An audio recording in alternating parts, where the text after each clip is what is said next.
Hi everyone, welcome to my review of Alfred Hitchcock's The Lady Vanishes in 1938. Now, this is my first video for quite a few days now. Well, this will be uploaded tomorrow when I get my internet back, but I'm recording it now. This is now Wednesday. And I moved house, so for obvious reasons, I haven't been, uploading, and I've actually not been watching as many films recently. Unpacking and everything. But yes, I did watch. One of them was The Lady Vanishes. And of course I did, I started my director series of Hitchcock kind of last Friday, it probably was, Saturday that I uploaded that. And that was the 39 Steps. Of course, I absolutely love that film. It's one of my favourites.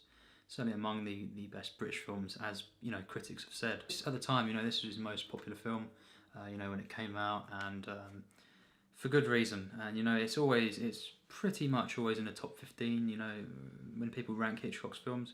And quite often it is in the top 10 actually. And yes, I would agree. I've only seen 16 Hitchcocks at the moment.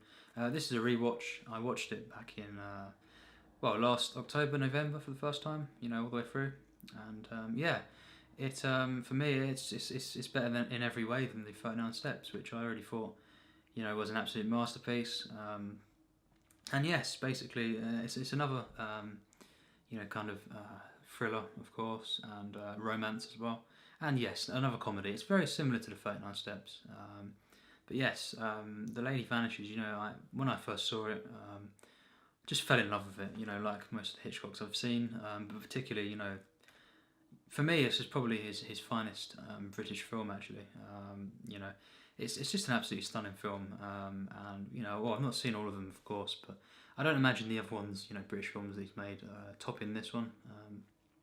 It's just stunning, and it's kind of it's a comedy, it's a romance, kind of drama, thriller, mystery, and there's a lot of weird things going on in it. But most of the film takes place over the an hour of the film actually takes place on the train that they eventually get to, and it's somewhere in Europe. And basically, there's this British woman who's Iris in the film. She's played by Margaret Lockwood, and also as well, the other star of the show is Michael Redgrave, and he's the one that kind of falls in love with her, and basically just helps her unravel the mystery that occurs.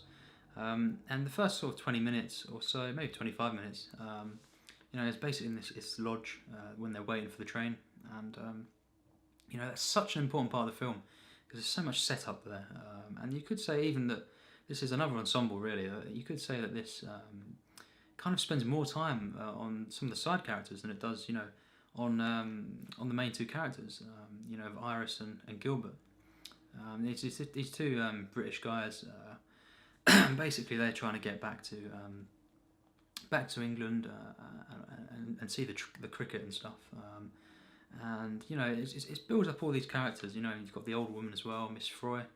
And there's other people in the actual lodge, and it's just a wonderful setup. He takes his time, Hitchcock, to kind of just gradually build up all these characters, and just the mystery, and set the tone of the film, because it's a light film, but it's very, very, it's got some weird things going on. Really, a lot of the time, a lot of the stuff that is weird about the film I couldn't explain. You'd have to watch it, and of course, I would highly recommend this film. But yes, there's a lot of weird stuff going on. There's a lot of very interesting atmosphere, you could say, and as well just matched by the cinematography. It's just stunning.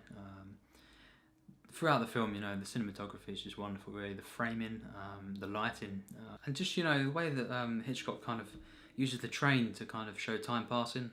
The way the editing in this film is just stunning, so sharp. And also so graceful, just the way that the film, as the film progresses, it's to do with, it's always tied to the way that how the train is always going, and the film is always progressing in that sense. The plot, the characters, and just the tension. Really, he uses the train as a device to kind of mount the tension, as the journey goes on. But it's still a light film, but it's very, very tense. Of course, every Hitchcock film has been, that I've seen. Some argue that To Catch a Thief isn't really tense. They say that it lacks drama, lacks tension. I disagree. We'll get to that because I absolutely love that film. But yes, no, of course, all Hitchcocks I've seen are tense. But yeah, this is a very light film, a very charming film, of course, as well. But it is, it does get very, very tense, and just the way that it maintains the mystery throughout really the whole film, and as well the final act is just very, very satisfying. Yeah, it's just brilliant. But yeah, it's just the editing in this film is stunning. It's perfectly paced. And it's just so much great exposition in this film. The characters are so unique. Michael Redgrave's character actually is the best for me, of Gilbert. He's one of the best Hitchcock characters actually for me. He's just so charming, funny, and just the way he kind of there's something about there's something really just warm about the way he kind of looks after Iris, and just the way that he tries to help her and stuff. It's really very charming, very warm, full of heart. This film, and Iris as well. Played by Margaret Lockwood. Brilliant performance for sure. But really the star of the show is Gilbert. Played by Michael Redgrave. But all the side characters as well.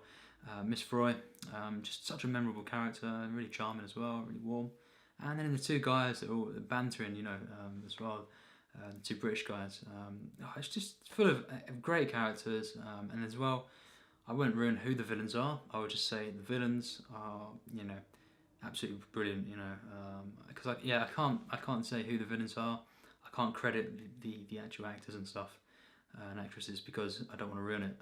But yes, when they're revealed, for sure, maybe halfway through, really, just after the halfway mark, brilliant, absolutely stunning.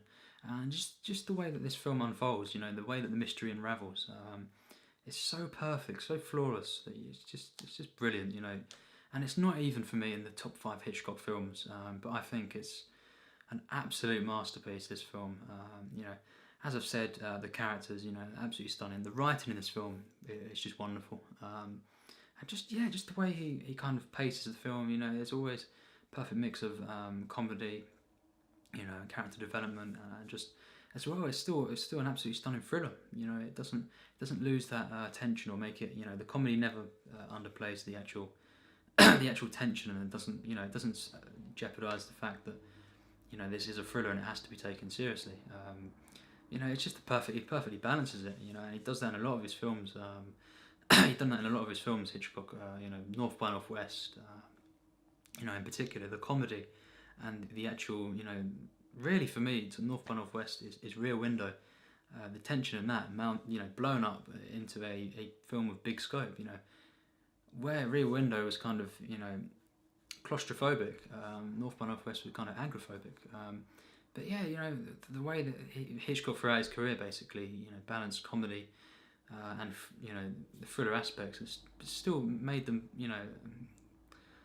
basically North by Northwest is one of for me, the best thrillers, the best action films, of course, best comedies, and romance as well.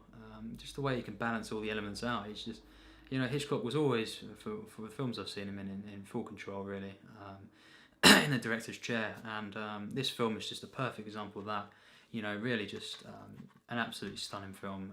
The direction in this film is flawless. Not a single flaw in direction. It's just always just complete vision. Hitchcock was so sure of this film, I believe, that it just shines through, and the passion in the actual in the craft. It's so clear, and the music as well, great use of music, and every act just builds and builds. It's just wonderful. The romance we'll talk about as well. One of my favourite film romances, and it's because as well, at first she kind of, in the travel lodge, she kind of, Iris kind of, there's a bit of friction between her and the Gilbert character, Michael Redgrave, and she doesn't just straight away fall into his arms, like a lot of romances. There's kind of that friction at first, and then she kind of, falls for him and stuff, and it's gradual, it's realistic, it's natural. And it's organic to the actual narrative as well. But it's just stunning. The beginning 25 minutes is just so great. It's really peaceful. It's just a really a sense that kind of you could just watch it going forever and ever, where there's not really, regardless of not really having any plot points that set up the story. The main actual drive of the film doesn't really basically happen until right before they arrive on the train, which is well after the 20-minute mark. But it's just great. Even the setup and then the final act as well. Once everything's kind of been found out. It's just stunning. It's everything you could have asked for really for a final act. It's just so satisfying, and then the eventual kind of triumph and stuff. The inevitable. It's just brilliant. It's just so well told. Perfect narrative, perfect characters. The direction, editing, cinematography, stunning. It's just wonderful, and it's just so great how Hitchcock, he used different confines to kind of just really to his advantage. In Rear Window, it's in the apartment. It's very claustrophobic, and the limitations of that apartment really just makes the film better. Same with this. The train. They're all, for the most of the film, they're on the train, but it just kind of adds to the experience. It never, feels to the point where it gets stale at all. It's great that they're on the train for the film, and you'd think that some films it may a director can struggle with that. Not having different locations and stuff. But really, the train is kind of one of the stars of the show. It's just the way that progresses the plot. It keeps rising the tension along with in harmony with the actual story, and just the way it kind of it kind of gives them limitations, where they can go and stuff, and it's just the claustrophobicness of it as well. It's just brilliant, perfect, and there's something about a thriller on a train as well, from Russia with Love actually as well. That kind of that was one of the reasons why it was so good, in the middle of the film in particular. It's because just when a thriller is on the train and stuff, it's just there's something about it. You probably know what I'm on about. It's just brilliant, and Hitchcock just perfects this film. But it goes beyond that. It gets into my 100% plus tiers.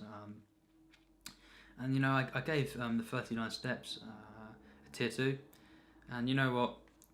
The Lady Vanishes is also that 100% plus tier 2.